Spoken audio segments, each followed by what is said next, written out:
4월 11일 살아계신 하나님의 말씀 마태복음 25장 31절부터 46절 말씀으로 주님의 마지막 비유 설교라는 제야의 말씀 드립니다. 주님께서 죽으시고 나서 침묵의 시간 묵상해 봅니다.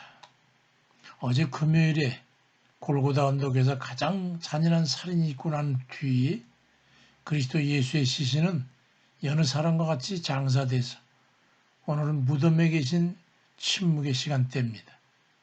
그렇다고 자저러진 패배의 시간이 아니라 부활이라고 하는 대폭발을 잉태하고 있는 긴장으로 팽배한 그런 시간입니다. 할 일도 없이 낙심 중이던 제자들은 주께서 마지막으로 말씀하셨던 그 양과 염소의 비유를 기억했습니다. 왜냐하면 징벌과 구원에 대한 너무도 명백한 말씀이셨기 때문에 주님이 죽으신 이 마당에 앞으로 어떻게 그 삶을 살아야 할 것인가 하는 것에 대해서 생각하게 됐던 겁니다. 그 말씀은 이렇습니다. 양과 염소 같은 이들로 구분하신 후에 마태복음 20장 34절 이하에서 임금이 오른편에 있는 자들에게 이르시되 내 아버지께 복받을 자들이여 나와 창세로부터 너희를 위하여 예비된 나라를 상속받으라.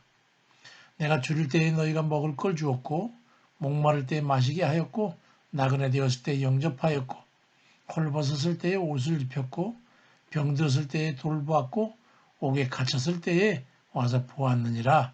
그리 말씀하시고 양이라고 일컬음을 받는 의인들에게 말씀하시고 염소로 일컬음을 받는 악인들에게는 그와 반대되는 삶을 사는 이들을 대비시켜서 말씀하셨습니다.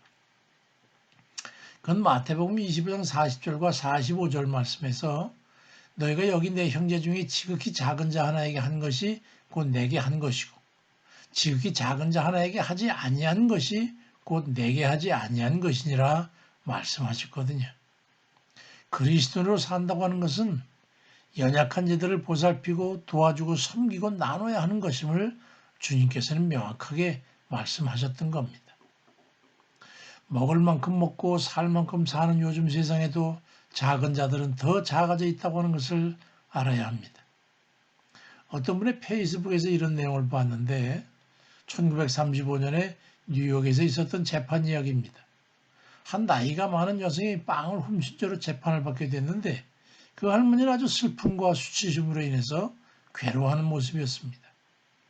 당시 뉴욕 시장이었던 피로레 라바디아가 저녁 판결을 받고 있었는데 노 할머니에게 물었어요. 빵을 훔쳤습니까? 네, 제가 빵을 훔쳤습니다. 그럼 빵을 훔친 동기가 무엇이죠? 배가 고팠습니까? 네, 배가 고팠습니다. 하지만 그 때문에 빵을 훔친 것은 아닙니다. 사위가 병든 딸과 두 아이를 버렸기 때문에 아픈 딸과 아이들이 굶고 있었어요. 그들은 종일 아무것도 못 먹었거든요. 저는 상관없지만 아이들이 굶주린 것은 참아 보고 있을 수가 없었습니다. 아이들은 너무 어렸거든요. 법정은 모두 침묵에 빠져들었습니다. 판사가 선고를 합니다. 모두 법 앞에 평등하고 공정해야 되니까 빵을 훔친 죄로 벌금 10달러를 내든지 감옥에 열흘을 가야 됩니다. 판사님, 죄값은 당연하죠.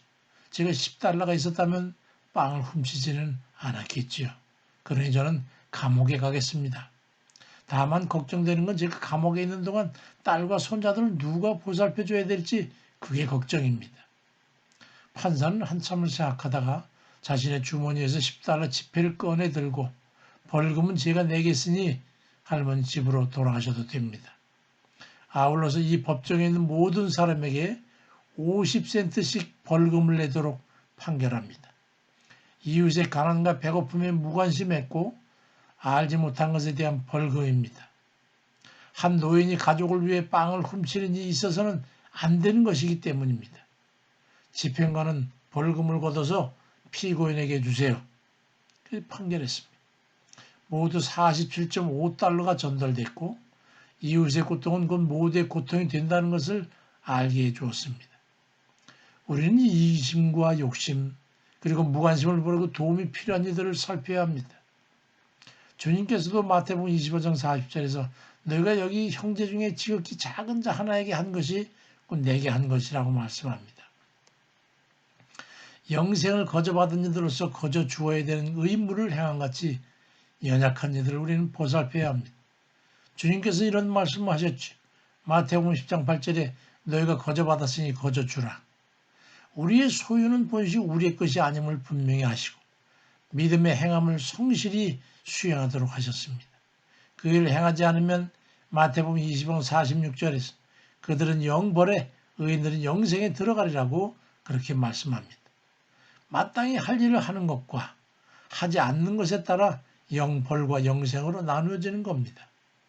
누가 내게 있어 소자인가 하는 큰 관심을 가지고 보면 주님께서 보여주실 겁니다. 진심을 가지고 선함과 성실을 다하는 그런 섬김이 있으시기를 주의 이름으로 축원드립니다.